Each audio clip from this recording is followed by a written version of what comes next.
Welcome to Master the Game. I am Juice, here with Paula, and we are about to paint some miniatures. So, yeah, hope you guys are having a good evening, and we're hoping to finish this thing for the most part tonight. So. Yeah, I mean, TBD, hopefully I don't mess it up. Yeah, you won't.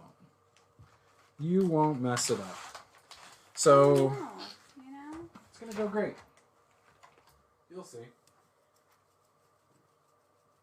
Gonna go fantastic. Maybe. Oh no, it will. It will. Yeah, right there? Yeah, I'm tripping over things. Falling over things? Yeah, I got too much in my way. Oh. If we get done, I'll start painting this guy. Oh, you're gonna do that one next? Yeah, don't you think? What about the angel? Oh, I forgot about that. I thought you were going to do that one next. Let's see. I don't know which one to do next now. Where is it? I thought I knew what I was doing. Where is he? I don't know. I'm going to destroy I'm these not kids. the keeper of things. I'm like this close to banning the kids from being out here. Simmer down. It's right over here. It was just being blacked by my backs. I'm blaming the kids. This is the angel. It was right here. It was just like this. Yeah, they've seen it. So we'll get to it.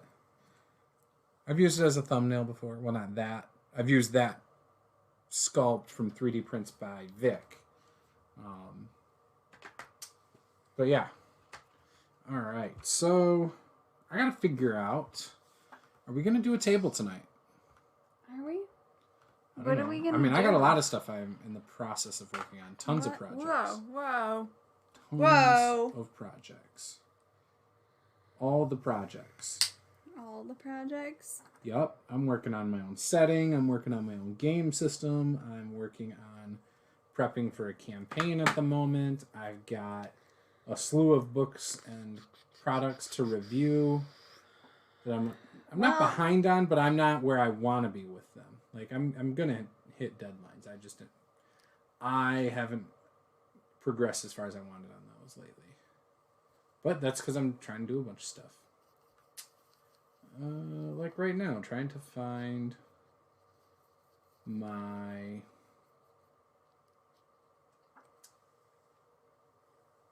tables spreadsheet. D20 random... roll table. That's Juce. Yeah, this is it. What happened? This is not it. This is a different one. You got more than one? You named them the same thing? It's in my Google Drive, and so this one was probably originally old. I should just search. Oh, there it was. All right, so the other one that had the old stuff, I copied it. I'm going to add it to this because I don't know if it's any good. We'll go over those here in a second, though. There we go. All right. Yeah, whoa. So it flickers because of that. That's not a good light for this. You're just gonna, you might just have to paint without that. Fine. All right, now. I can paint without it. I can do it this way. Maybe I'll just do it this way. You like it when I put that over there, so I will put that over there.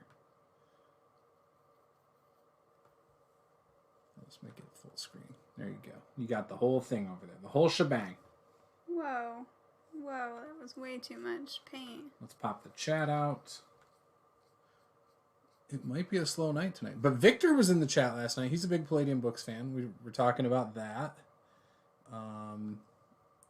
It was a lot of fun. We had a lot of people last night, in and out. And I think we had about 12 people at our peak last night. And I had paraphrased a lot of things from the announcement over the weekend about Palladium Books. We had talked about, system changes potentially. We had talked about some of the cool things that could possibly happen with everything going on. And yeah, it was a lot of fun. A lot of fun. So, So you're off camera if you care. There you go.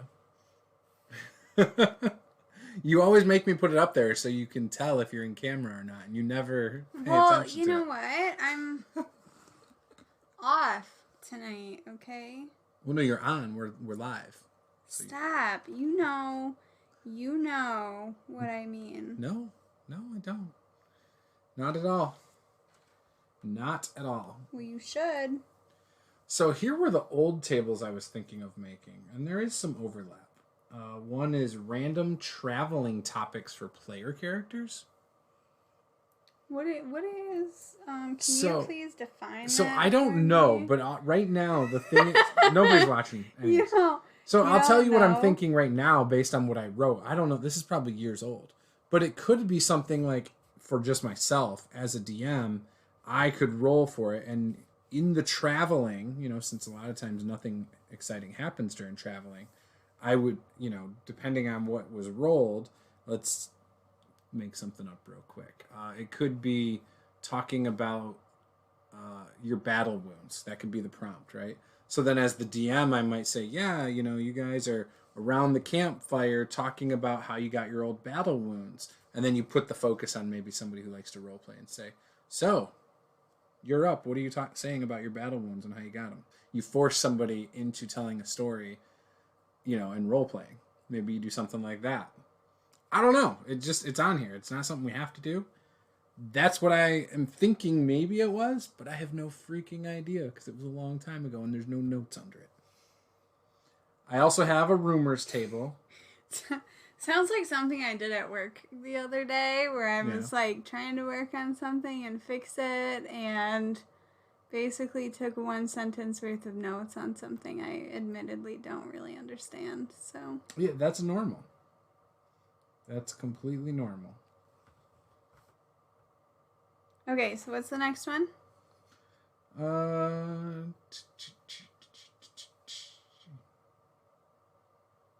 All right, so the next one. Sorry, I was just checking something. Mundane. Oh, rumors table.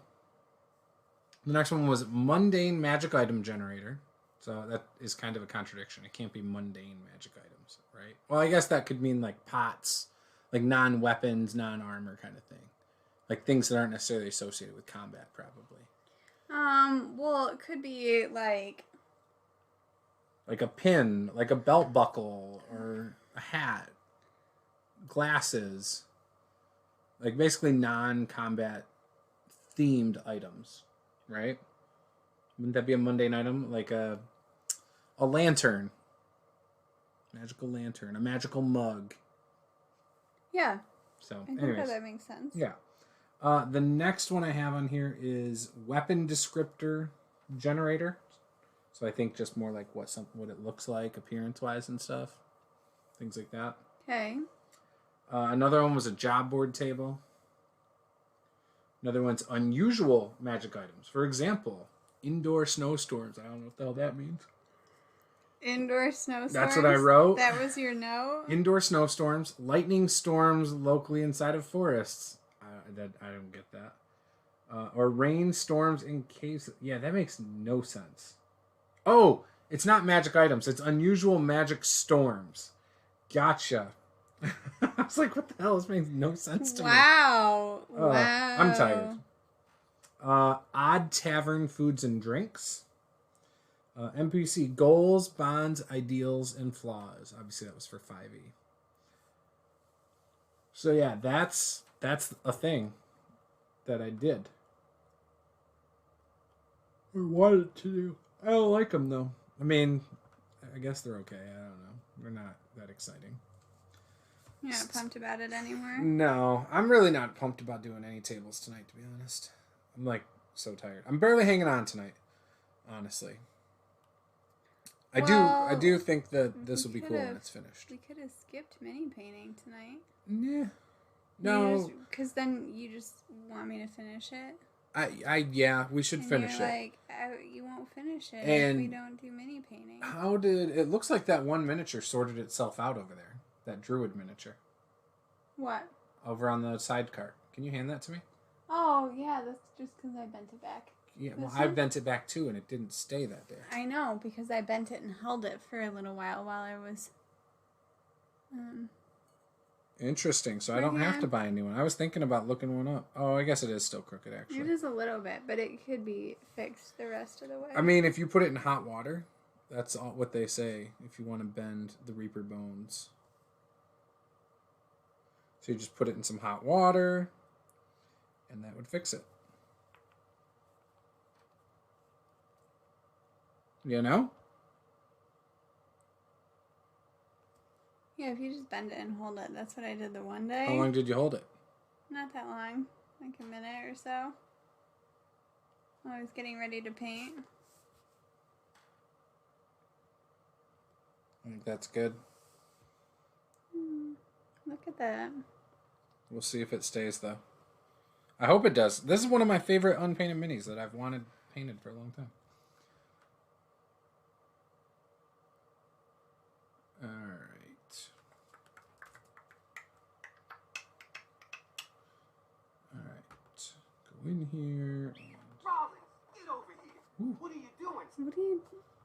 I was clicking on my own video to see and make sure it wasn't lagging because I got an error in YouTube and it's not lagging. So, you know. So then... Ooh, it's quiet though. We're quiet. We are so quiet on this microphone. Why?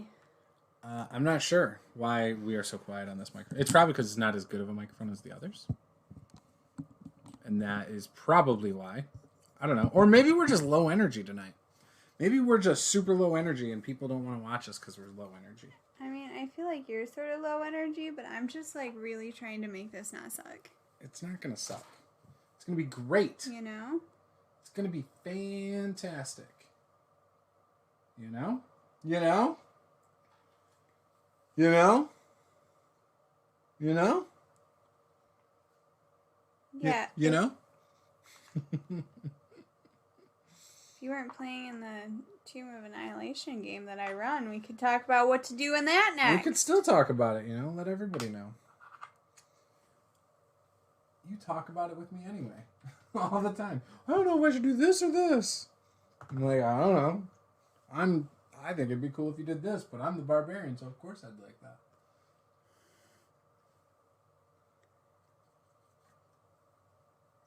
I'm excited about my one shot for TikTok. Not for TikTok, but with TikTokers. Yeah, when is that? October. Oh, is that the like 20th level? Yeah, 20th level Warlock in October. Is that on this channel? Nope. It's over on someone else's channel somewhere. It's the 15th. It's one of the channels on Twitch.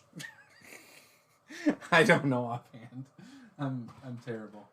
The person happens to play and run games on a variety of channels on Twitch. Oh. And their username is not the same as the channels on Twitch. Oh, so it's sort of so I don't know offhand. Gotcha. They run... So the problem is the people they play with, they kind of alternate what channel on Twitch they're going to run games on. It's what it sounds like. And they've talked about possibly, you know, trying to do it on one channel. However, it just hasn't came to fruition. Gotcha. Yeah. Ooh, it's really hard to see from that angle. So anyways, it's going to happen on that night. I will do some TikTok promotion before then and some other things. But she hit her goal. So we got another legendary item that I have not picked yet. Which if anyone does watch this between now and October 15th, and you have an idea for a legendary magic item for a warlock rogue fighter who dual wields weapons, let me know. I have some pretty cool weapons already, but most of them are lower. They're not legendary. I think I have one legendary weapon, but most of them are not. So if you have ideas, let me know. Let me know. Oh, so you get to pick out. So it's just you. Everybody's earned like the group an extra Yes. legendary item per person. Pretty much. Oops. Knocking stuff over. There we go. Yep. So I'm excited about it. I think it'll be cool. I've never played a level 20 character in my life. So I've made a couple, not very many, because why make them when you're not going to ever play them? But I've made a couple, never played one. This will be my first one, and it's going to be interesting because I made my warlock to be an up-close character. And we're going to see if at level 20, my up-close warlock can survive, is what it comes down to. Is he going to be as effective as I imagine him to be? Well, and you're multi-class too, so as effective as the other characters. Is that a concern at all? No, not for me. Because for the concept, so I think defensively, my character is going to be fantastic. He doesn't have, like, his armor class is only like a 19 or something. I don't know. It's up there. But he's level 20, so that's kind of expected, right? But on top of that, the thing that makes my character unique is that he can cast magical darkness. He can teleport. He can breathe underwater. He can also allow an ally to breathe underwater if I need to. He can see through magical darkness, which most creatures, monsters, people, whatever, can't. The only way they can is if they have true sight, devil sight, or tremor sense. Some, if you have blind fighting, you can see, but that only allows you to see like 5 feet around you. So, and that's a feat or a fighter thing. And that only allows you to see 5 feet around you. So you still can't really see, you know. So yeah, it's going to be interesting. It's a warlock that is not built around the Eldritch Blast. He has an Eldritch Blast, but it's not his primary thing. I went with Kenku because I thought it'd be cool to be able to mimic other creatures and things like that. And I think I have a way to magically disguise myself as other things. And because you can mimic things, I could turn myself into one of the allies of a bad guy, mimic that ally to perfection, and possibly trick them. You know what I mean? If I needed to. Mm-hmm. So, like, I feel like there's a lot of things, a lot of options I could do that would make him very survivable when it comes down to it. I could put my weapons in pocket dimensions. If I'm separated from my weapon for like more than a round, it magically goes into the pocket dimension, and then I can just summon it back to my hand with a bonus action next turn kind of deal. I think it's a bonus action. It might just be considered a free action. I don't know. I'll figure it out before the game. But yeah, so there's a lot of things he can do, and I think he'll be awesome. Ooh, man. Woo! Tired. What else? Oh, the harp. So I'm done with my harpy race. That came up today. I haven't. So the person who, my patron who wanted to play that in our patron game, he wanted to write the lore for the harpies in where they're from, basically. So I'm waiting on him to do that, and then I'm going to put it into D&D Beyond, but not share it publicly with like everybody who's on D&D Beyond in the world. I'm just going to use it for my own games, and people in my campaigns can see it. But I'm going to publish it. I think I'm going to put it up on DM's Guild. And I'm going to put it up with my dragon race. Full-blooded dragon race that is going to replace classes, backgrounds, and races. So if you pick a dragon, that's it. It is all of the above. So you level up as a dragon and everything, and that's how that works. And that's going to be a little more in depth. But I'm going to put both of those up there on D&D Beyond, or not D&D Beyond, but DM's Guild in the next, hopefully, few weeks, maybe a month. So yeah, a lot of projects I'm working on that are going to materialize into products. One way to get it is if you are a patron. So if you guys are out there watching the replay of this and you want to become a patron, you can support the channel by doing so, which is always appreciated. But you also get some things that I put my time and effort into both on and off stream at times. So yeah, it would be awesome if you guys would do that. You also can offer input into different things that I'm working on to encourage me to finish certain things before other things. So yeah, maybe you want more random roll tables. Maybe you want me to finish this system so that I can put the basically the test run up on Patreon and get some feedback from you guys. Maybe you're interested in these 5e supplemental things, So if those are things you want to see, the best way is to let me know on my Patreon. And if you don't want to support me on Patreon, that's fine too. And you can always communicate with me on Discord as well.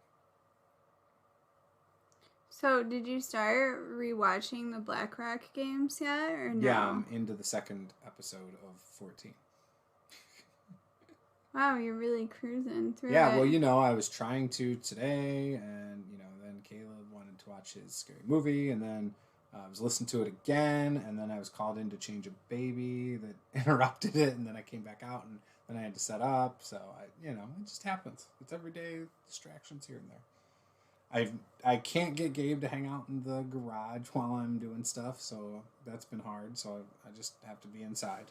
I can get him out in the garage playing with Legos for like 10 minutes. And then lately he's been wanting to do something else no matter what. Or if we're inside, he doesn't want to do anything with me inside. And so, yeah. He's just all over the place. All over the place right now. He's 3. Yeah. He was so mad at me today. Which time? Because he tried to tell you how excited he was that he went potty? Yeah. Mm-hmm. Like, that was literally, I had to run back to my computer, and as I put my headset on, the VP was like, Paula's going to walk us through this. Like, you don't use the Zoom chat and say, hey, guys, just a moment, or anything like that? There's like 60 people in that meeting. So? No, that's not, I can't really do that. Why couldn't you do that?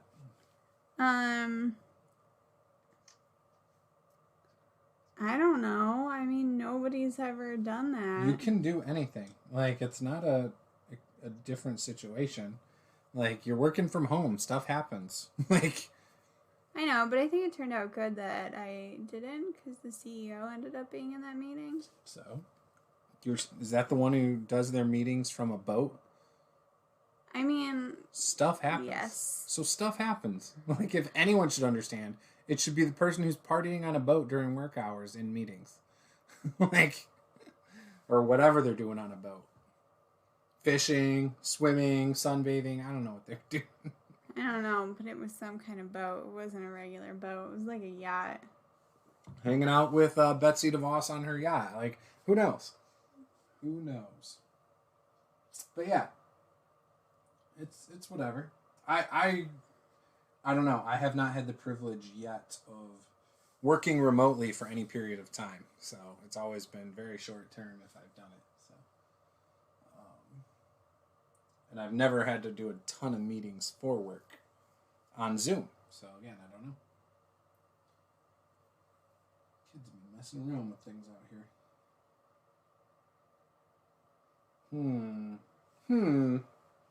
Anyways, but yeah, so Caleb liked the Zombieland movie tonight, though. Yeah. He thought it was great. So obviously, there's stuff in there that's not appropriate for kids, but he doesn't understand what sexual references are, that stuff anyway. I mean, if you watch some of the movies we watched when we were kids. Yeah. Oh, when I've went back and watched things, I didn't pick up on things as a kid. Like Killer Clown Smarter Space. There's things in that, like a make-out point kind of thing where they go up and park on like a hill or whatever, overlooking the town or the city or whatever. Like there was that in there, and I never as a kid figured out like what that meant. I had no idea.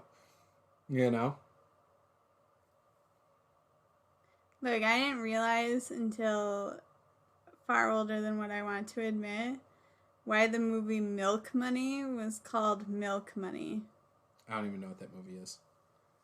It's a movie about, like, I think she's, like, a prostitute or a call girl or whatever who, like, helps out this kid in school. Mm-hmm. I don't know. We used to own Pretty Woman when I was a kid, and I didn't know what that was about at all. No idea. Although I don't think I ever watched it as a kid.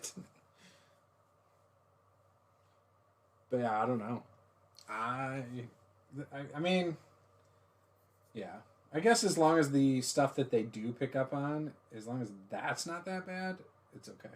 Right? Isn't that the idea? Right? Am I wrong? No? You're not feeling that idea? That's right. Stickers. Trying to pay attention to what I'm doing here. So pay attention. Excuse me. You're excused. You are excused.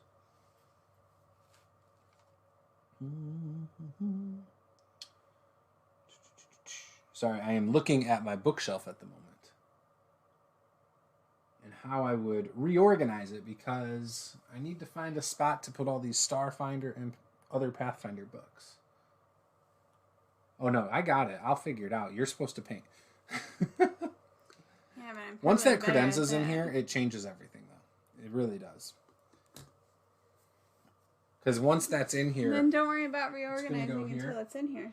Well, it's going to go in here. And then that white shelf is going to go sideways on top of it. And I've got soft feet for the bottom, so it's not going to scratch the credenza. And so once that's on there... Because the credenza is going to stick out to here. It's like... it sticks out quite a bit. So then that'll be back set anyway. And then under the credenza, or in the credenza, some of the stuff that is on here will go in there. Not much, but some of the stuff. And that'll free up spaces. And then I'm going to put a shelf over there. Well, that bookshelf, when it's over here, will probably be used for books and not that stuff, Correct. too. That's what I'm saying. So, and then I'll have a bigger shelf over there for terrain. Because terrain doesn't have to be out, with everything else. So that's kind of my idea for how I'm going to do it. I think it's going to be great. Tim! We're so happy to see you! It's quiet. Just putting... I can't even read it up there. I'm going to move it. It isn't quiet. Oh, it isn't quiet. Just getting out of Stop and Shop, needed food. I don't even know what Stop and Shop is. Just putting groceries away. Well, we are happy to have you. It is a quiet night. We are both, I am pretty chill tonight. So, and that is not a bad thing. Not a bad thing at all. How are you doing, man? Are you having a good night? I think last night's stream was a long one, and so it zapped me of some energy tonight. Like, I was excited and looking forward to this, and then as soon as I was ready to stream, I just felt the drop, where I was like, ooh, my energy level is not where I thought it was.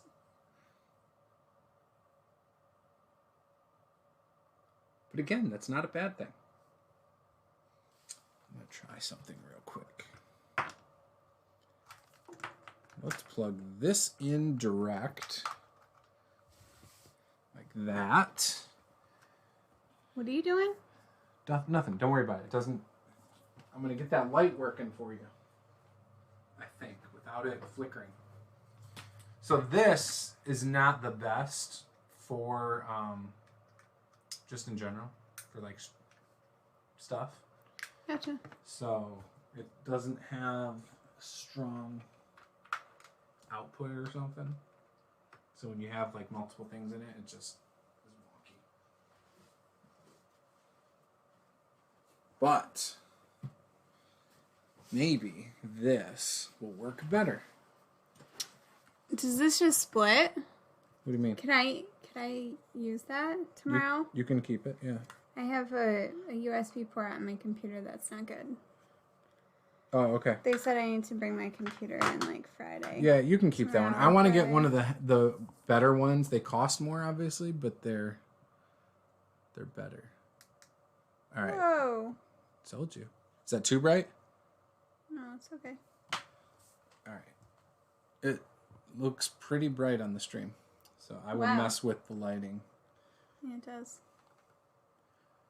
It's very vibrant now. Very vibrant. All right, let's see what we got here. Don't want that to go up. I do. Okay.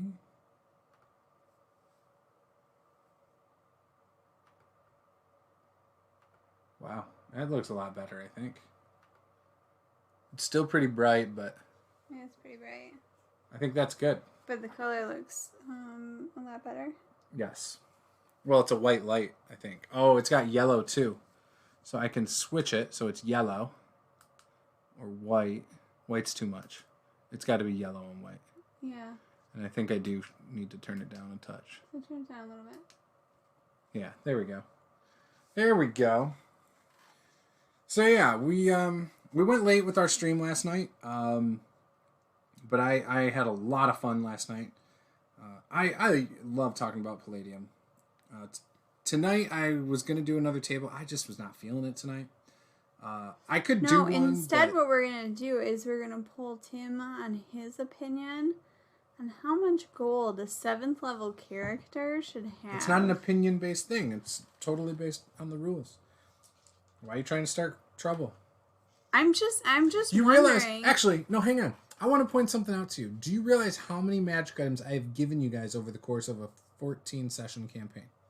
You guys average about 1 magic item per session. I went through all the old notes. And then... I don't know who's carrying them all. Well, first of all, some of them are consumables. So, like, potion of... One of them was, like, giant, turning into a giant, I think. I think was one of them. So, yeah. There's scrolls that you guys have got. Like, there's all sorts of things. But... either way, you guys also missed magic items that were put into the game. That is not my fault that you guys didn't find them. And I believe you guys found a bunch of treasure in one of the rooms because I feel like at one point you guys said, yeah, we're not carrying all that copper as well. At one point in that game. Because I don't think we realistically could. I mean, it's a game. There's no such thing as realistic. But either way, that was fine. Sorry for not trying to, purposely break encumbrance rules. No, you're missing the point. The point was I believe there was much silver and gold as well. Also, I believe there was a wyvern treasure hoard where you guys got the magic sword that your friend Nicole's character carries. I think there was treasure there. You guys have gold. You just haven't taken notes or written it down on your character sheet. The only person who probably has that information is your brother. Yeah. It's true. It's absolutely true. I could look I'm probably going to send him a message. Go for it. Like, 2 questions. I have his old diaries where he was telling me. I only have a few of them. He stopped sending them to me. But I will go look. So those are just the first couple sessions. I can't imagine there's much in there. You guys had a couple dungeon crawls on your way to Port Obsidia, though. You had the fort with the dude. So rewards granted: 68 gold, 2 healing potions, a gaudy ring, magical question mark, a scroll of lightning bolt, a suit of halfling chainmail, a helmet, and a light crossbow with 7 bolts. Possibly 2 great swords. So of that, right there, 2 healing potions, a ring, the scroll, that's 3 magic items right there, and 68 gold. Also, I don't know if you remember, Joy Krusty Leaf had a set of glasses that were on the counter that I said, you guys, she hadn't been wearing any glasses at all when you were traveling with her on the road. I'm not going to steal the old lady's glasses may off have of been her magical counter. as well. I'm not just going to swipe some old lady's glasses off her kitchen You counter. might not, but somebody else She made might. us soup. Who was going to do it? Who was going to do it? Paul's character? He wasn't going to do it. Why wouldn't you? Don't know Paul that well, apparently. Session 2. Banner of the Fort. A Crown of Bones. Come on, both of those you got. I know they're not magical, but still. They're not magical. They They're don't need just to be. aesthetics, you know? A metal shield. But yeah, but these were clearly upgrades on your characters. Clearly. Oh my gosh, you cannot count a crown of bones when I don't have any gold to even get like... You don't think... So, okay, here we go. Cumulative treasure and items. 218 gold. 3... This is before you guys even got to Port Obsidia. 3 healing potions. Carried by Vic, Kat, and Garamon. A scroll of lightning bolt. A helmet of protection +1 that Francis wears. A metal shield. A morning star with leather grip. Francis. And a crown of bones. Jesus, how much stuff does Francis have? Lots of stuff. That was the Is last he maxed diary out on he sent me. attunement? I don't know because he doesn't use D&D Beyond, and the shield's not magical. But the helmet of +1 is. And you guys got that really cool magical item last session that is just OP as hell with the barrel of bones. Yeah, no, I know, because that's the only magic thing I have. Yeah. Tim says, how did I get 15 minutes behind? That's a great question, Tim. I have no answers for you there. Bill says, speaking for Saul, I mean, if she didn't want them stolen, she wouldn't just leave them on the counter. See? Saul would have stolen them too. Oh my gosh. Okay, look, you sound like our neighbor. Well, if your kid didn't want her scooter stolen, she shouldn't have left it in the yard. See, so Saul, as a character, is very realistic, is what you're saying. No dice. No dice. Oh no, he rolls dice. He has a magical one. But yeah, there's the point that I was trying to make. And actually, that means you have definitely gotten more than one magic item per session. Because I don't even have all those things marked down. Like the helmet of +1 was not in my notes. I didn't write that down. You know? So, I did probably, but I don't know where that sheet is anymore. So, just going back through it all, you know. All right. And... But, like, from going to that fort, you guys had well over 200 gold in the pot treasure. The group treasure. Yeah. So you have gold. We spent some of it. You also gambled it away with Riley, letting him spend your money. And a dagger that you guys were offered over 1,000 gold for. No, we didn't let him... We didn't let him lose maybe he just money. lost it. But that dagger is worth 1,000 gold, I believe. Yeah, he basically just lost it. That's exactly what happened. So when it comes down to it, the point is you can't blame the DM if they have given you every possible chance, keyword is chance, to have gold, to have magic items, and to have all that stuff. You cannot say that the DM doesn't give you guys enough.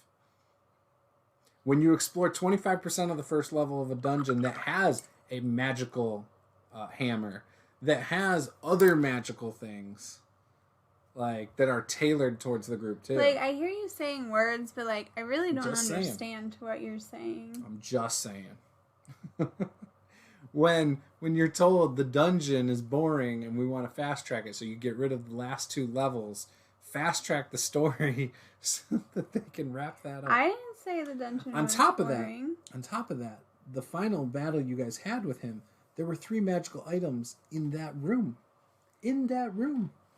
I couldn't even get to him. I never even got to him in that battle. I know. So how was I supposed to realistically get the magic items? I don't know. I'm just saying. You're a barbarian. You could do you can get to anybody. No, I got all the way up to him, and then the roof caved in, and the whole thing exploded. But why did the roof cave in? Because you guys defeated the objective, which was the giant spear in the middle of the room. Again, it's not the DM's fault that the so roof we caved did a in. good job. So now You we did are it a little bit punished. quicker than you should have. We're but doing that's your too fault. good. You were. Therefore, we should. Who said you didn't get those items? Nobody told you didn't get those items. Oh, whatever. I'm just saying, nobody told you guys you didn't get those items. And on top of it, it's the poorest town anyway. It was. Yeah, it was. Who knows what it is now? Exactly. Now it's probably super rich because Even if you wanted to buy magical items in that town, all the mines got cleaned up. even who cleaned up the mines? Who cleaned up the mines? They were reopening you guys, the mines when we You left. guys I think you misunderstand the notes from the previous sessions. That was the hope. That's always been the hope for 800 years that the mines have been closed down. Or 500 years. No, it was 800 years. That's always been the hope. However, they have not had the means to do so, and they have not had the infrastructure to go in and fight the things that were in there to clear them out. Well, exactly. So we did, and now they're all set. They're all done. No. That has nothing to do with the mines. You were under the tavern. That was the old castle. What are you talking about? That wasn't the mines you were just in.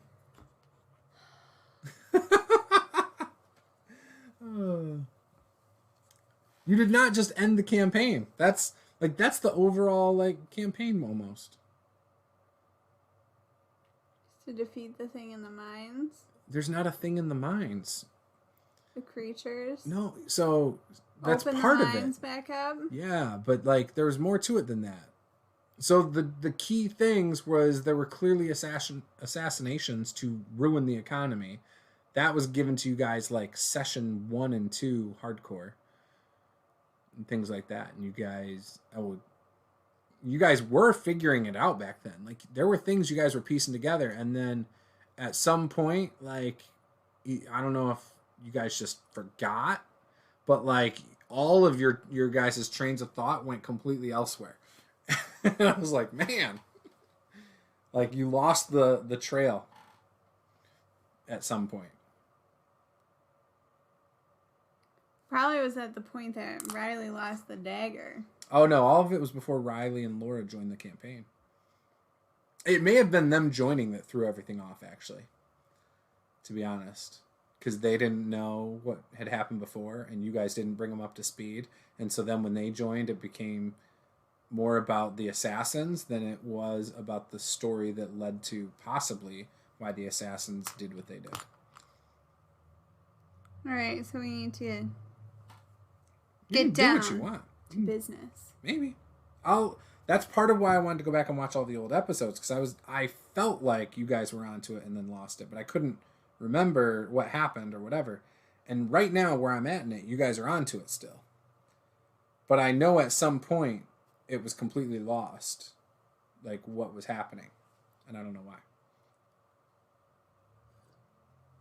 It could have been the sphere, that tapestry with the black orb. That could have been the thing that threw you guys off, because I'm not at that part yet. Which you just saw and destroyed it. So maybe it'll help you guys get back on track. I don't know. But yeah, so I'm at the start of Saturday's Black Rock game. I'm going to run through the cliff notes of the important things you guys have learned and the things that have concluded, basically all the quests that have come up that you guys were on to and understood. And that way it'll be a nice refresher for you guys. It'll bring Laura and Tom up to speed a little bit in what was actually going on. And then you guys can make a decision moving forward in it, Tim says Dragon is looking nice, Paula. Thank you. I'm hoping it can be done soon. It's going to be done tonight. You don't sound real optimistic with a half hour to go.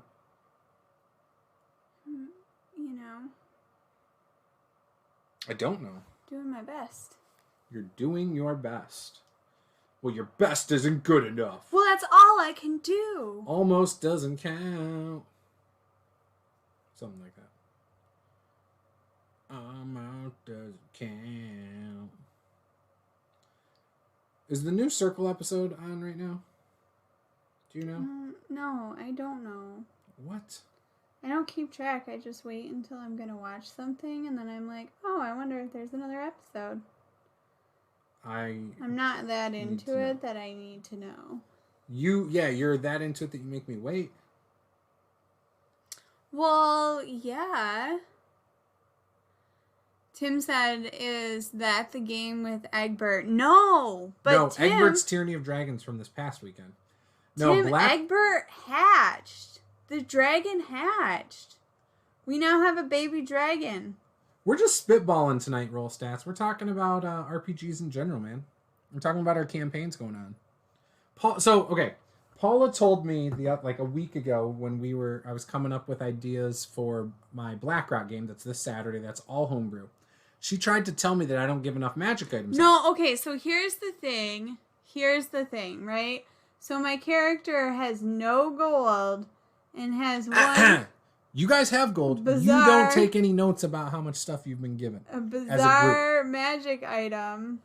And to my knowledge, I didn't realize other people had magic items because I don't have any magic items really. I only have the one magic item because I was the one who swam out and found it. So I've just been carrying it because it's a big thing.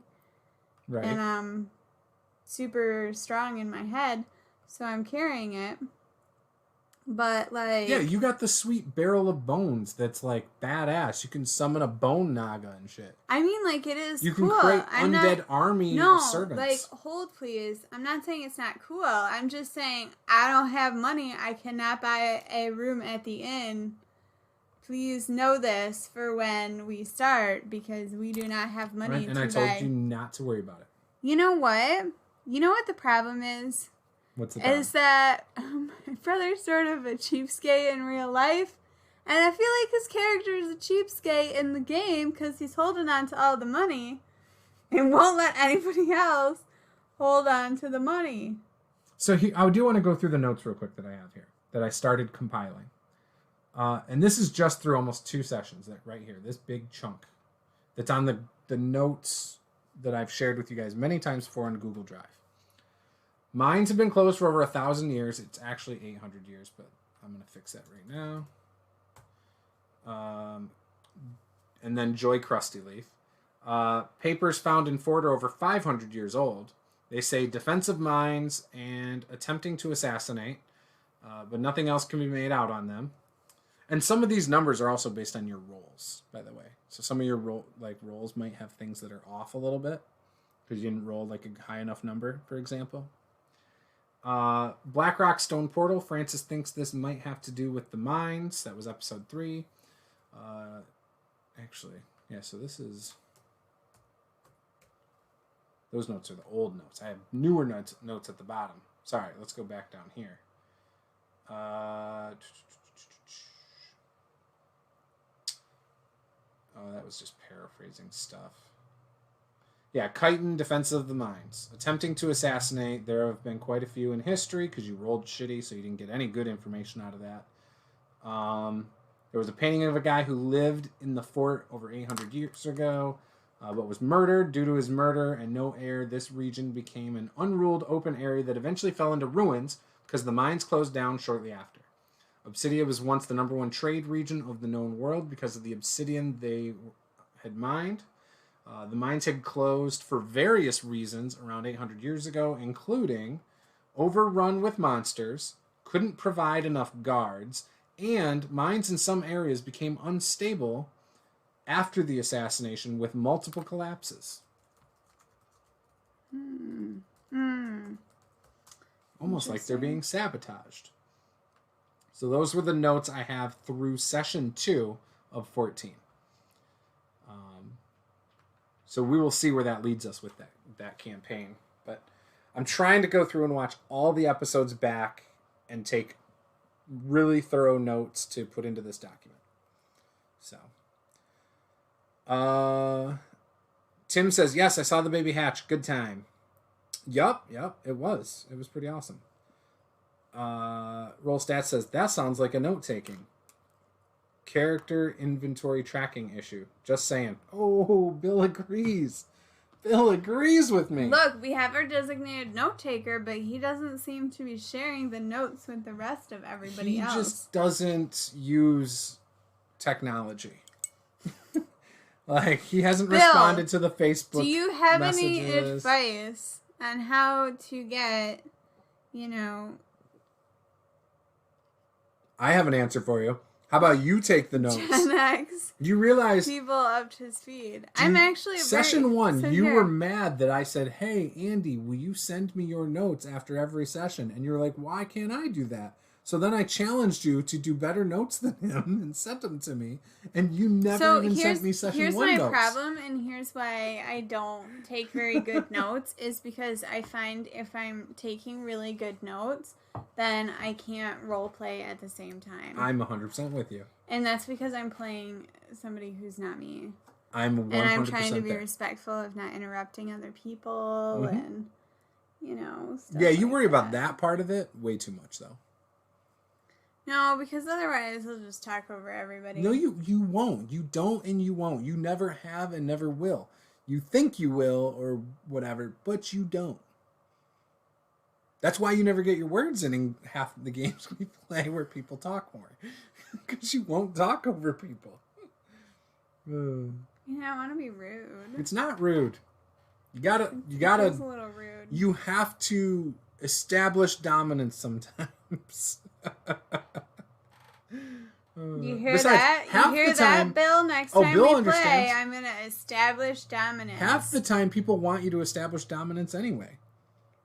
Oh, I forgot in game. I mean, yeah. No, I'm just kidding. Tim says 5e characters are always broke because it doesn't count towards experience anymore. Oh yeah, I mean, in general, it doesn't matter. In my opinion, I don't think anything's broke in most games. The term broke bothers me. It's like a huge pet peeve. I'm sorry. Rollstat says, okay, I have an odd topic, but it's a serious question. I saw this thread on the Evil Bird asking DMs what rules as written they ban at their game. It's an interesting thread. A lot of no luck, Sentinel, etc.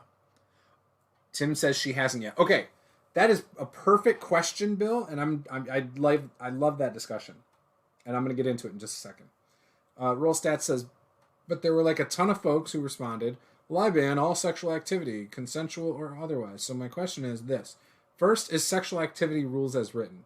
And second, and more importantly, first of all, I like Fade to Black and I don't want people getting all sexual in my games. Tim says, got to be a little assertive sometimes, but not nasty. I agree. Rollstat says, so this must be part 2. Have you ever run a game where a player wanted to RP sexual activity? That would be weird and creepy, and honestly, I wouldn't play with them after that. I mean, right?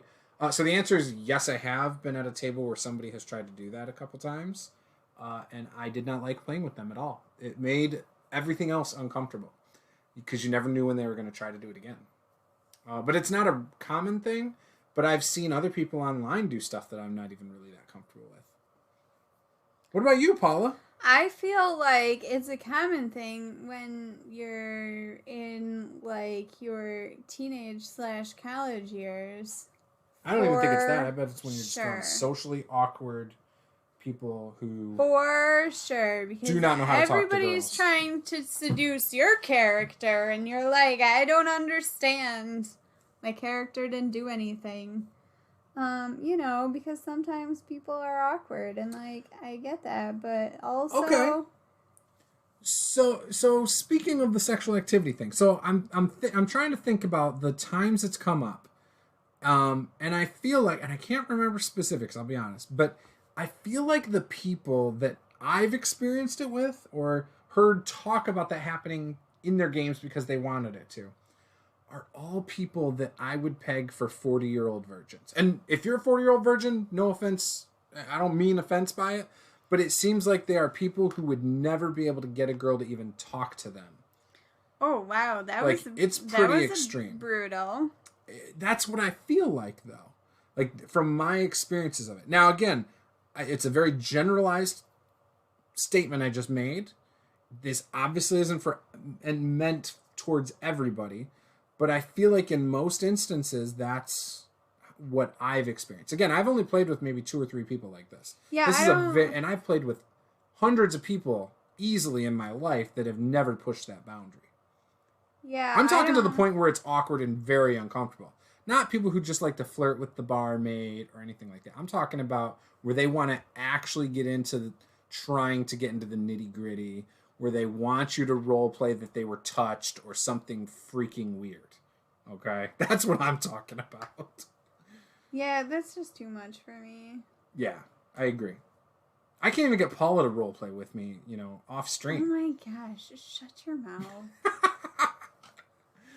So with that, the rules as written thing. So, how is it written? Well, okay, so it's like if you were to ban certain spells from your games, things that are in the game, would you ban any? Do you want to ban anything from a game that's in the rules per se?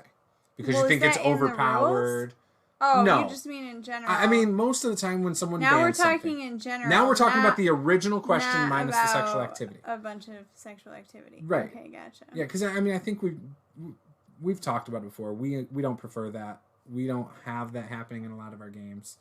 I don't even like to role play my characters having a love interest. Like, I almost feel like I prefer if my character's more asexual in games and just has no interest in it, to be honest. Because that's not why I play role-playing games. I do not play role-playing games to feel like a pimp or a Mac Daddy or whatever you guys want to... The kids are calling it these days. Well, look, I'm sorry if you're not into Tatiana, but... Yeah, nope. I would hate that prompt. For me. Even in our pulp game, it's naturally come up that my guy's a player. But I don't even care about that aspect. Like, I don't.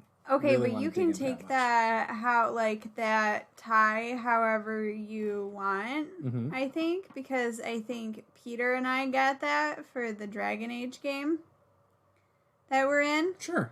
And our characters were supposed to share some sort of love interest, and he was like, how about we do this? And I'm like, yeah, dude, that's fine, because I don't think he was like, you don't have to stick to I'm not really feeling it. And I'm like, that's fine. That's great, because I don't think that's his thing. Right. But I don't know. Yeah, no, I agree. I think that's totally fine. I guess and those it doesn't prompts bother and how me. you know I've each never other. thought about that. I don't care how people play that up. But in a game, I do not want my character to get married, have kids. I don't even want them to have a girlfriend or a wife, usually.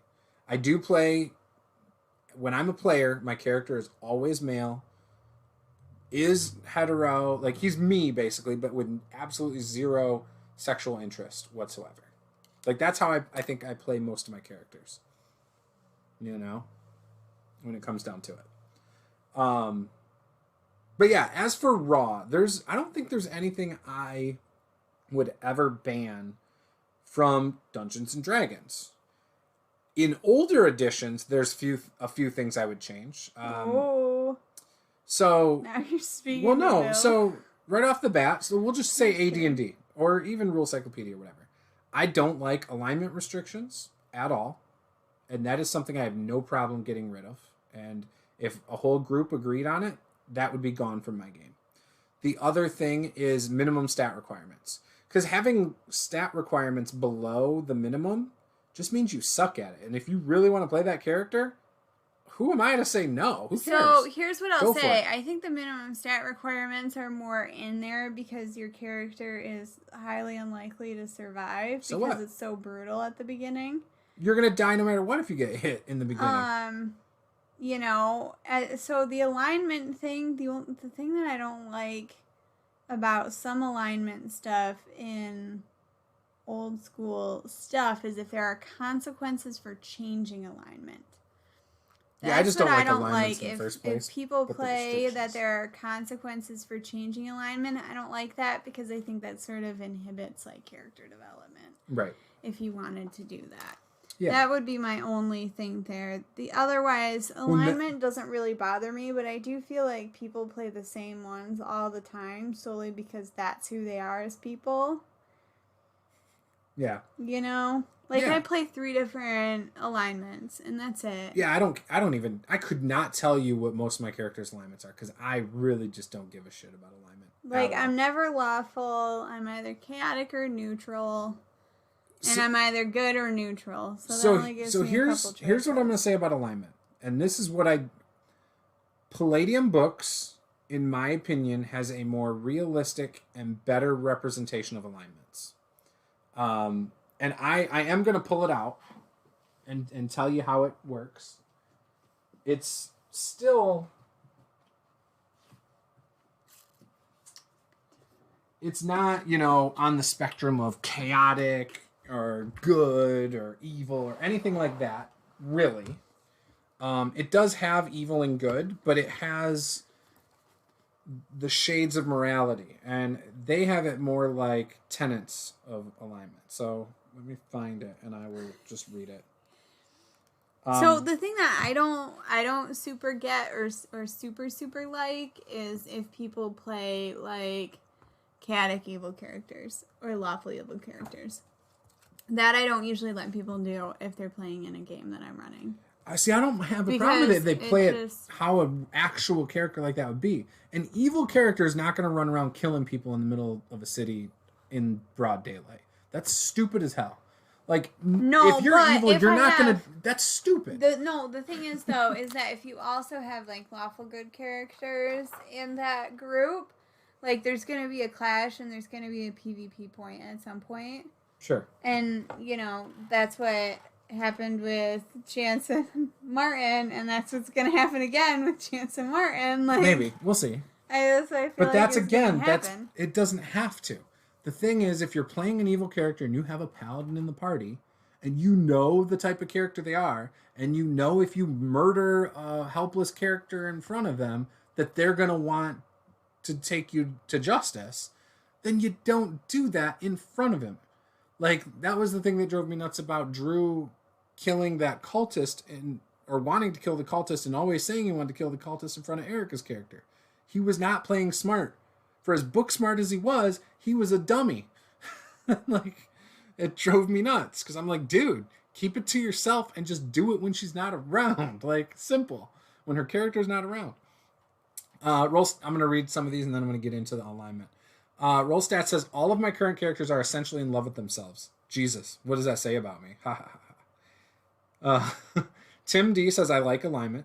Hey, I'm not sitting here telling anybody not to like it. I just personally don't like it. And it's not that I don't like it. I don't like how it is implemented in the games, and I don't like how rigid it is expected to be by old school write-ups that I've read. I think in newer games it's a little more loose. Well, that's not true, because Pathfinder 2nd Edition goes back to being very strict with alignment. I hate how Pathfinder does it too. You even have spells and certain subclasses and stuff assigned to alignment, so you're back into that alignment restriction bubble that I hate. So yeah, again, I don't like it. Rollstat says, so lawful evil is actually quite interesting to play and can be really, really fun. Right. Like, that's the other thing. So people will see lawful and they think they have to follow all laws.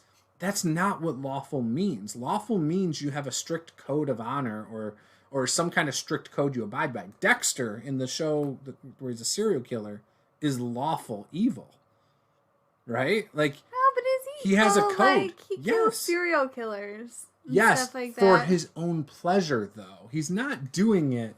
He's doing it because he has a code that makes him lawful. No, you're justifying it. Just saying, he's lawful that evil. Gets a little. Maybe he's neutral. No, he is only murdering people because he gets a sick enjoyment out of it, and he's lawful, and that's what keeps him from killing good people, because he's got the strict code.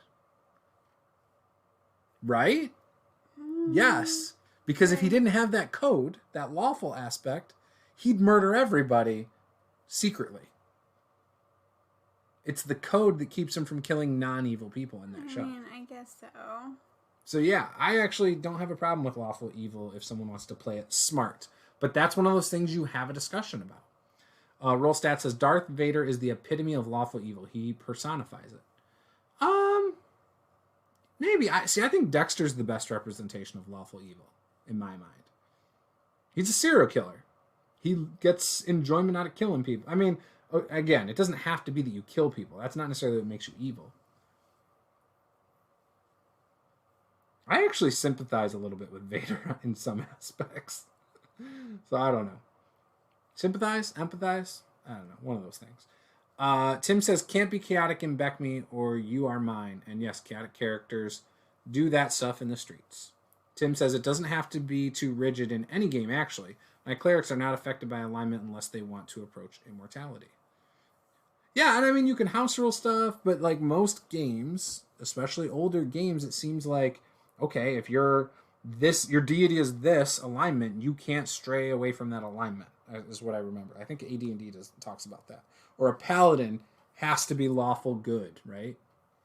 I don't know. Anyways, I'm going to get into the Palladium one, because I like how Palladium does it. So, their alignments are, they have 2 good, 2 selfish, and 2 evil. Okay? So it's similar to like the D&D alignment, but not even close. So for instance, this is how they write it up in every single book. It's really copied and pasted in every book. Principal characters are upright Boy Scouts or do-gooder types who put others before themselves. This is the knight in shining armor with the highest regard for the lives and well-being of others. Freedom, truth, honor, and justice. Principal characters will always attempt to work with and within the law and have a high regard for and trust of authority, as well as for life and freedom. They are usually compassionate, merciful, cooperative, and sincere. So right off the bat, you're like, oh, it's a lawful good character. But there's nothing in here that says lawful good. They have 13 rules for a principled character right here. And the thing to remember is there are times when characters can go outside of this. In a moment of passion, for example, or in a moment of protecting somebody else. Like, you can go outside your alignment in this rule system. And they even say there's no neutral alignments in the system. So, a principled character who decides to steal or bend the law is likely to drop a scrupulous or unprincipled alignment and to our anarchist if he keeps stealing or breaking the law. So again, if it becomes a normal thing, then yes, they'll drop. But if it's like a one-off, it's usually okay. So a principled character will always keep his word, avoid lies, never kill or attack an unarmed foe, never harm an innocent, never torture for any reason, never kill for pleasure, always help others, always work within the law whenever possible, never break the law unless conditions are desperate. This means no breaking and entering, theft, torture, unprovoked assaults, etc. Respect authority, law, self-discipline and honor, work well in a group, never take dirty money or ill-gotten valuables or goods. This means any property that belongs to criminals or villains. It matters not how the bad guys got that property themselves. The hero will not touch it, even if destitute. And number 13, never betrays a friend. That's a principled character. That is the most squeaky clean kind of character you can have in this game. To me, it's boring as hell. It's Superman, right? So for me, that's a boring character. Scrupulous, which is also considered good. Scrupulous characters value life and freedom above all else and despise those who would deprive others of them. This type of hero is typically portrayed in many movies as the cop who plays by his own rules, forced to work beyond the law for justice or retribution and the greater good of the people. They are not vicious or vindictive characters, but are individuals driven by their sense of justice to right a wrong or take a bloody stand. These characters will always attempt to work with or within the law whenever possible. They attempt to. Doesn't mean they're going to follow it to a T. A scrupulous, and this one has 13 rules as well. Keep his word to any other good person, so they'll lie to evil characters or selfish characters. Lie only to people of selfish or evil alignments. Never attack or kill an unarmed foe. Never harm an innocent.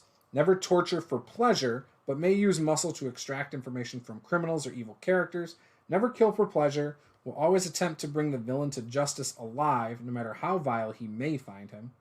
Again, will attempt to do it. Doesn't mean they're going to do it. Always try to help others. Attempt to work within the law whenever possible. Bend and occasionally break the law when deemed necessary.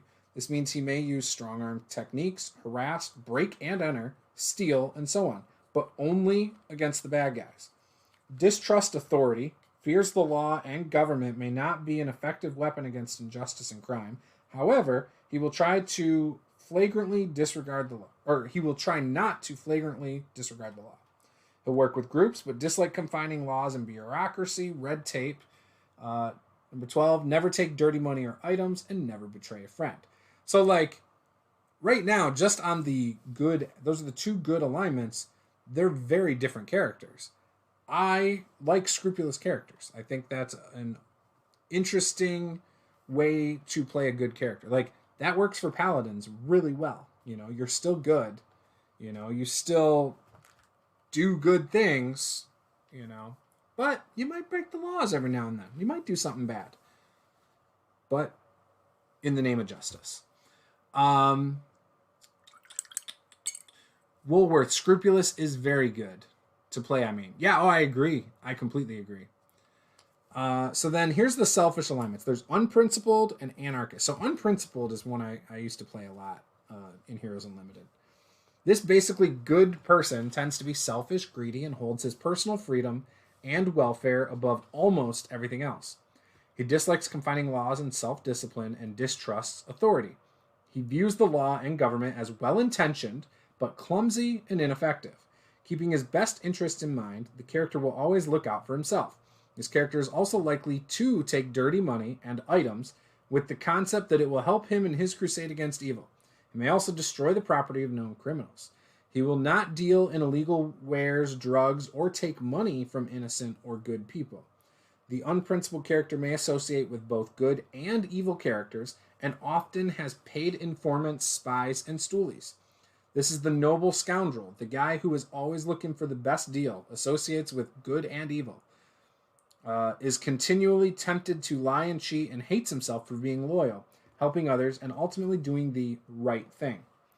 An unprincipled character will keep his word of honor, lie and cheat if necessary, especially to those of anarchist and evil alignments, not kill an unarmed foe, but will take advantage of one, never harm an innocent, not use torture unless absolutely necessary, never kill for pleasure, will attempt to bring the villain to justice alive and ruin him rather than simply kill him, usually help those in need, rarely attempt to work within the law, blatantly break the law to achieve his usually good intentioned goals, dislike and distrust authority, the law and bureaucracy, feels they have been corrupted and abused, works with groups, especially if it serves his needs, is profitable and or he is in the limelight, takes dirty money, never betrays a friend, has a high regard for life and freedom. Again, I like that one a lot. And like, again, I just like the depth of these alignments. It gives you more than just, oh, lawful, you abide by the law, or a code of honor. Like, good, you always do the right thing. Like, I don't know. That's up for a lot of interpretation. Everybody thinks they're good, I feel like. But I think a lot of people aren't actually as good as they think they are, or they think the only way to be good is if you're a squeaky clean Boy Scout sometimes. You know, and it's 2 extremes in a lot of instances that don't jive. But yeah, you get the point. There's also anarchist. I'm not going to read that one. Aberrant, and then miscreant, which is really that's evil, and then diabolic. So, yeah.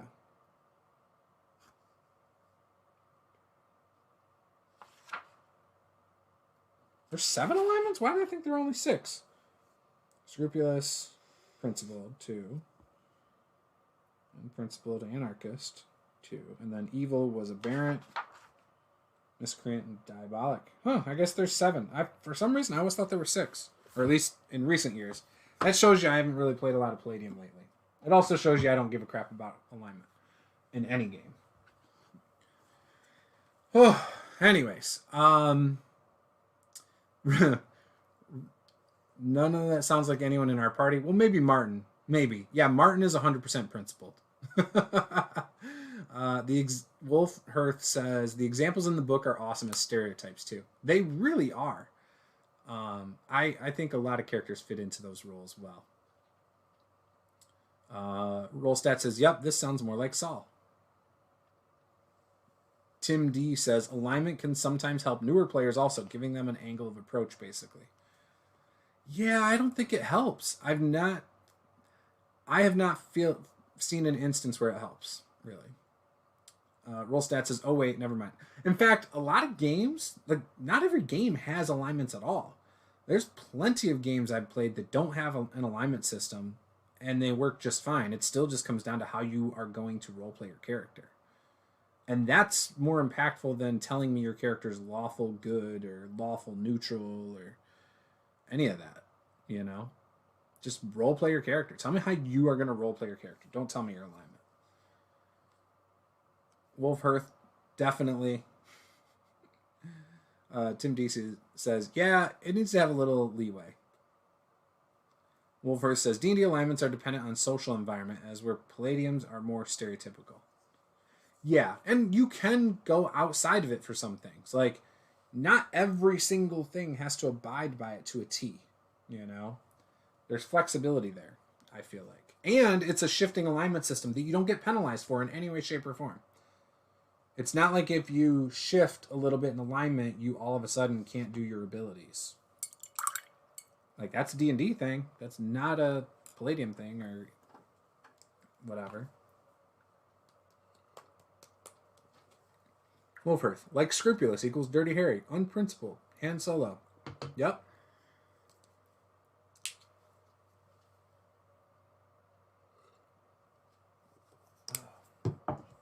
But yeah, so I would rather. You all done with him? No, my hands are chilly. It's cool. kind of chilly out here a little bit. Well, we haven't started doing the heat yet. It's cold here in Michigan today, guys. It's like 60 degrees. It's not going to get any warmer. I know. I'm just not used to We're it in yet. Halloween season. It's all downhill from here. No, actually, it's like 70 tomorrow. That's not warm. I mean, I agree with you. It was like 70 something today, wasn't it? No, it was 58. No. 58. Shut your mouth. In like 2 months, it's going to be 58 in this game room. You're never going to want to come out here. That is true. That is 100% true. Exactly. So. Because if it's 58 in here, how cold do you think that is outside? And when it's 58 in here and I don't want to be out here, it's because the heater makes it 58 out here. Not because it's 58 when no heater is on. I know, I'm just saying. That's different. That means it's like 10 degrees outside. When it was outside, 58 out here, you were like, yeah, you could move your office out here and work out here all day long. Sure did. I sure did. It's not really that bad. I got gloves on, a blanket, a sweatshirt. My manager's so there's like, the theory do you want to me this. to open up another room in my house for you or something? No. There's a reason you working out here was a good idea and part of the master plan. Because if you realize how cold it is, I might have to get a heater installed out here. Like a real heater, like a motorhome heater or something. Which then means this room would be warm in the winter. And if you want to sign up for a Patreon level at $500, we are able to equip this room with a small room. Full-blown heater. Look, if I didn't have to worry about heat air conditioning combo. I would spend every free moment out in this room. I think that's a little lizard, you guys. I painted it like it's a little lizard. I mean, it looks like you painted a lizard down there. LOL needs insulation. Oh no, the walls are insulated. The ceiling's not insulated, so it does bleed heat. It's off of the garage. Correct. You know, so it's not part of the main house. So the garage, just for the record. Yeah, so the garage is in between the house and my game room. My game room's off the garage. I did insulate the walls. I did not insulate the ceiling. It is something that I at the time we said, you know what, if we decide to do it, we would poke a hole in the ceiling and do the spray insulation. You know, like where you blow like old newspaper into there or whatever. We also have access to it from the side portion, so I could add things up there. You could get baseboard heaters. I could do that. I just thought, I could go buy a motorhome or a mobile home heating system and install it in here. And it wouldn't be hard. There And I'd is just an run it straight extra. across the top there, boom, and then open it. For the record, too, there is a furnace in the garage that is meant for the garage. It just doesn't do a great job of heating things. It does a great job of heating the garage. The problem is getting that heat into the game room from the garage. It does fine until you get to like subarctic temperatures outside. And because it's meant for the garage. And the garage is warm as hell in the winter, no matter how cold it is outside. It's, again, you have a wall that blocks the heat from coming into here. It has a small doorway to come in through. That's it. So there's not a good way to do it. I'm not tearing that down. Hell no. Hell no. Electric is just so expensive. Yeah, and that's the other thing. Then I'd have to run wiring all the way into my crawl space down into the very little portion of basement I have, and that's no, I could literally just install it. So next to my game room we have like a storage area that's pretty deep. It's 13 feet deep. It's about 5 feet by 13, and in the back of it I could put a furnace. I could then run everything I need from there into my game room. Literally could have just a couple ducts on the one wall, and it would be plenty to heat this whole room up. At that point, I could run like 3 ducts, boom, boom, boom, and I could even run them along the ceiling and have it blow down, and then that would be fine. Again, I don't think it would be the most outrageous thing to install one. I think I could do it for under $2,000, and it adds value to the house, because this is perfect if we ever sell the house to be someone's office, workshop, things like that. It's like 20 feet by 14 feet, so it's a good size space. Could you spray foam to insulate? Yeah, I mean, I could even tear out the ceiling. I put this together. This was an unfinished room when we bought this house. It had a leaking skylight. When we redid the roof, they closed that up for us because I didn't want a skylight, because I knew I'd be filming in here, and I didn't want weird stuff if I'm trying to film with lighting and stuff, all that good stuff. But yeah, I insulated the walls. I put up the drywall myself. We ran electrical. We've got 3, 5, 6. Whoa. We got like 9 outlets out here. I do wish that I put more lights in. And I do wish I used better lights. Well, these ones are a yellow. We could get better lights. I know. In the future. That's not that. Yeah, I know. It's not that bad. Wow. Sure you're not in the garage? I mean, it is the garage. Oh my gosh. Okay. It is. It's better than what it sounds. I mean, it doesn't have finished flooring. I've laid like scraps of carpet down on the ground. Okay, you make it. It is concrete under, like, literally right there. Look, there's all the concrete right there. It's not like super ghetto or something. No, I mean, like it's that. not. It's. You wouldn't put your office out here at any point, even after it was cold out here. If it was warm out here all the time, I would make this my office. The only reason I wouldn't right now is because this is a freaking hot mess for me to try and make an office out here. That's just because my stuff's out and you don't clean up after yourself when you're done mini painting. And I've found it's just easier to leave all the stuff out exactly where you left it for next week. When we mini paint again. I mean, this is a garage space. When we bought this house, there was a bunch of wood in here. People used it for all sorts of things. But yeah, it's a big room. The one half of the room has a 9-foot high ceiling for about 3 feet of it. And then it starts sloping down till it's about 6 feet on the short wall. It's a cool space. I've shown pictures on Discord and videos. I've recorded things showing off the space. People who hear us describe it and then subsequently see it are usually like, oh, okay. Maybe when you do. Everyone I describe it to thinks it sounds awesome. You must describe it as a hole in the wall. No, I just usually say that it's a room off the garage, I guess. Oh, yeah, that's not what I lead with. I lead with how big it is, how it's got my recliner that can actually seat about 6 people on it. You know, my huge table that's like 10 feet long by 4 feet wide. You know, like, yeah, I describe it pretty sweet, I guess. Got my green screen that's always set up, my 3-point lighting, my big screen TV on the short wall over there, my little screen TV over on my desk next to where I usually am on my laptop. We got a credenza from somebody that I'm going to fix up so it can go in here. Yep, it's going to be awesome. Amazed nobody heated it before. So before it was just someone's like wood shop. So 2 owners ago, not the previous one. The previous one I think used it for a wood shop. There was no electrical out here in this room. It was like storage for their electrical. There was also no lights in this room at all. I don't know. I don't understand what everybody else was using it for. It was storage, and it was wood storage, and then they worked on everything in the garage in the one half. And they put all their big tools in here for the majority of the time. No, they didn't even do that. It was literally just wood storage. No, because they had a table saw in here the first time we came in here. They had only for storage. For storage. I don't know what happened with that. Because it's like a 2.5 car garage, but there's only a 2-car opening to the garage. But then it's 2.5 because of how deep it is, not because of how wide it is. Though. No, it is extra wide.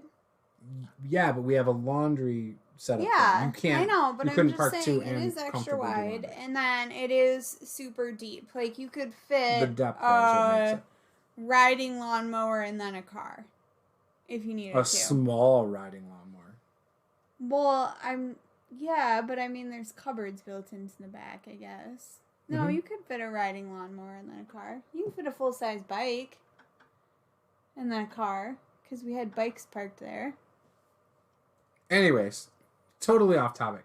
But yeah, so the people before us literally just used it for storage. Before that, though, the guy was a BMW bike mechanic.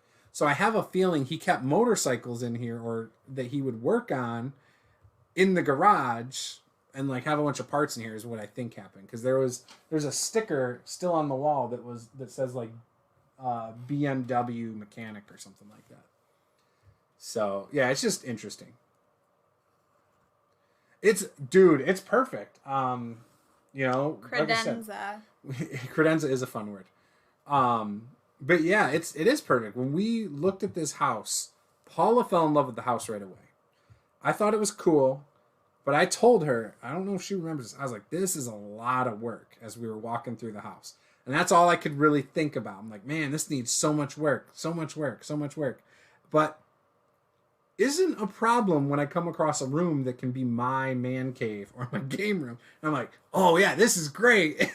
And I'm like, there's not even walls. Right, you can see the wood framing because it was just open to the outside. It was a blank slate, but it was great. You know what else is really fun to say? Hullabaloo. Reminds me of my Oma. So, okay, I think this is done. Like done? I think I'm done. Oh, okay. So we just need to fix it all together then. What do you guys think? I feel like this looks... Well, you have to show them the side of it and everything. I feel like it looks pretty done.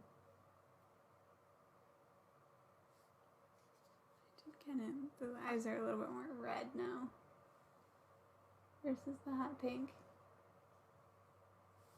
I don't know. I feel like it looks pretty done, don't you think? I mean, I would use it, so it doesn't bother me. I mean, you probably would have used it all blue. No.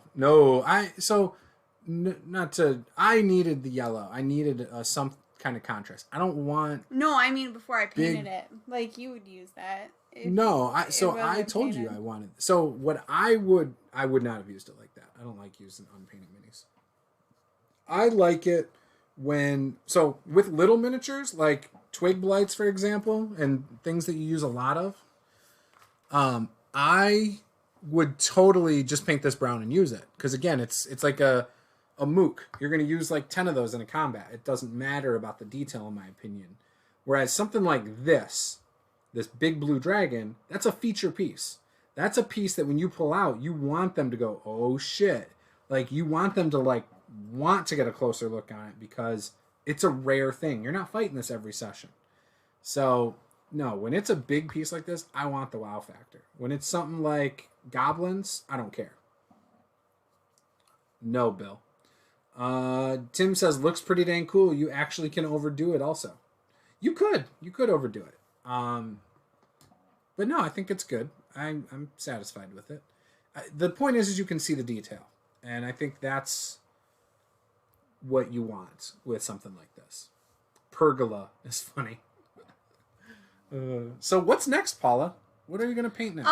Okay, so... Is it going to be the angel, or is it going to... I think you should do the druid. I mean, hold the phone, please, because we also have to do...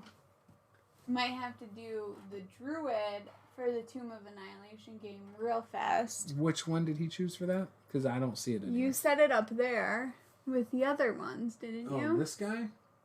Yeah, this guy should be sweet to do. So I might do him real quick. Woo! You can't really see him. That's like a 1.5 session deal. Yeah, we can do one and then touch up, probably, and start the next one. Here. I don't know if you... Can you turn this light off? Yeah, it's just... Boop. See, there now you can see it better. So I gotta do him, because that's a person who's actually playing this. And that's when... Then after that, I will start this guy.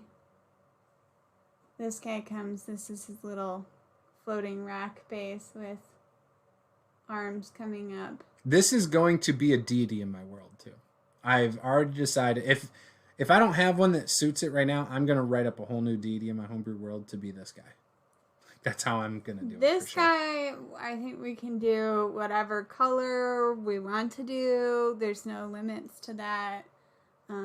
He's got like some dreadlocks and a scar or a cloak and like a loincloth thing.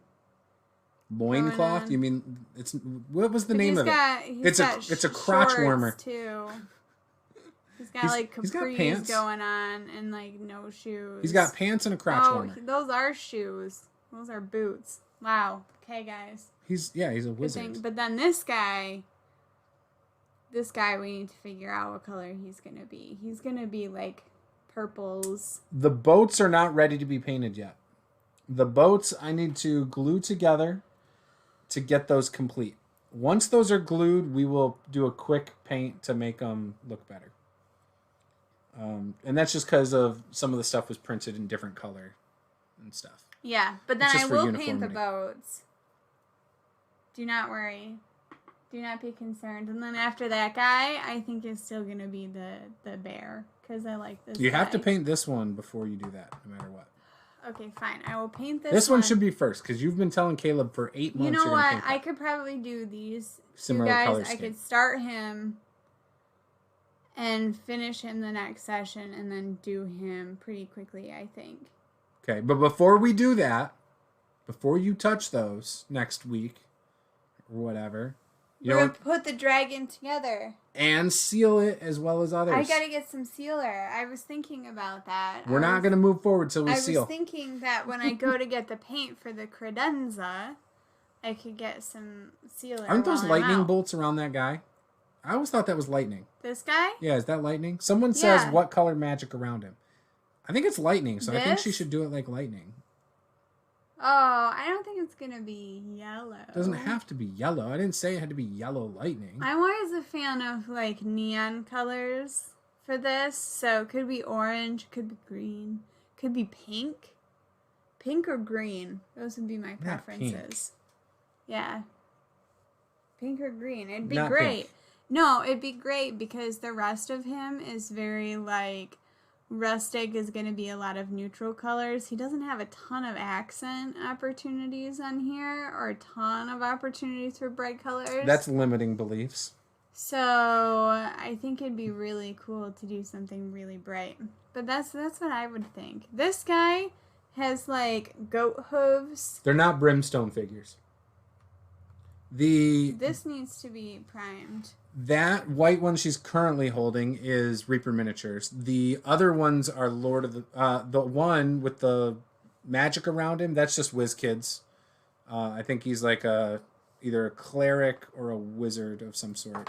These ones were like super fancy ones that somebody sent to us. Yeah, so that one with the hands is a Lord of the Print 3D print that is licensed by 3D Prints by Vic.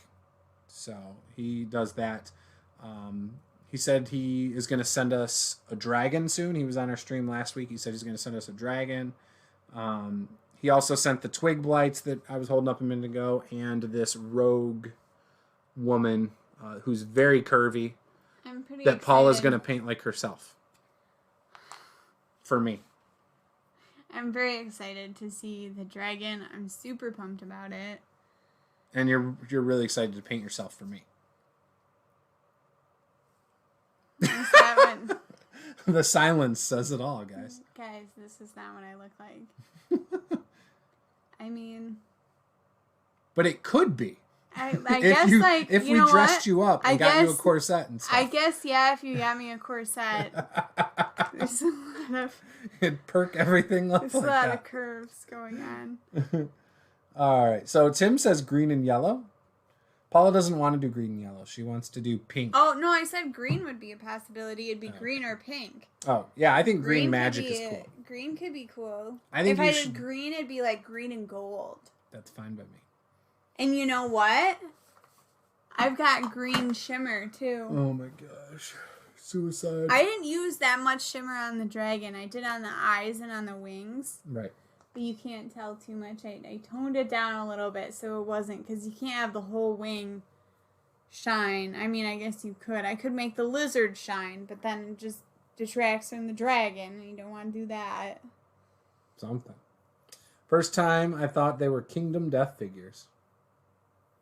That's creepy AF, the stuff of nightmares. Oh, the angel guy? Yeah. No, he's awesome. Like I said, he's going to be a god in my setting. It's going to be great. I plan on using it so much in the future. Like, not as the big bad guy for a campaign, though. Detail on the bottom here. Like, you can even see all the little hands. It's an amazing print. It's great. Yeah, I love it. It's quality. Should you... So, I think you should glue it before painting that one, because it doesn't look like anything's going to get in the way of painting the other part. I don't think there's any purpose to doing it, because what it gets in the way of is me being able to easily, like, if this is all together, to flip this over and, like, hold this. No, it gives you stuff to hold. No, that's not going to get in the way. I don't think it does. I think it does. I don't think so. Because it's such a long piece, none of that gets in the way. Those hands aren't going to get in the way. The person painting it, so... I know, I'm just saying. You don't get to worry about it. I'm just saying. I'm probably going to prime it, though. Okay. I don't think I need to, but I think I want to, so it's white. So that the base is white, because I don't super love the gray. Well, they are bringing back the Gem Dragons. Yes, I think that comes out in a few weeks. He can definitely cast his touch spells. Oh, there you go. He'll have multiple actions as a homebrew character to be able to cast touch spells. He can cast 1,000 touch spells at will. There you go. Inflict wounds with a 15-foot reach because of his winged arms. Everyone in a 15-foot radius has to succeed on a save or suffer inflict wounds. There you go. It's a dex save. DC 18 or suffered inflict wounds plus 10 damage. Oh man, that'd be sick. Yeah, he's a cool one. It's definitely a cool one. So, anyways, I think we're going to wrap up. Go see if The Circle's on Netflix. But thanks for tuning in, guys. Sorry we didn't do a table this week. I hope you guys still enjoyed it. Tomorrow we will be doing the Octung Cthulhu over on Twitch. Friday, as of this very moment, has no stream scheduled. And then Saturday is the BlackRock Adventurers. Friday, I think I'm going to try and get my prep done and get some writing done. So He can't miss. Write that down, Juice. What, the inflict wounds, DC 18 plus 10 damage for this guy? 15-foot radius? I love that idea. Wolfhearth, that's what I was typing. So, yeah, Friday I'm going to try and get some things written. Again, I'm working on my own game system right now. I'm also working on some of my homebrew world. And I'm trying to write a campaign that's starting. We're doing a session 0 in a little over a week and a half on Sundays that will be streamed on YouTube. So we got that going on. I've got a bunch of videos to do. I got a stack of books to read. So it's busy around here. I need to prioritize and just tackle things one at a time rather than doing what I've been doing a little bit lately where I'm spreading my attention. I need to just focus and knock things out because I'm not knocking anything out the last couple of days. And I really need to focus on some of those sponsored videos and stuff because I want to get those out of the way. And I've got a bunch of stuff coming from Paizo. I still have to do a Secrets of Magic video. They sent me a few or adventure paths recently, and I'm getting more in like just a couple weeks. I got Guns and Gears coming for Paizo, for Pathfinder. So again, lots of stuff that I just need to... Maybe I'll do them as live streams and I'll just talk about all the Paizo products, so I can give them their time and let people ask questions, answer questions. I think that might be the way to do it. So if you guys want to see that, smash subscribe if you're new. Give us a like, and we will see you guys in just a couple days. So this is Masters of the Game. I am Juice. Game on.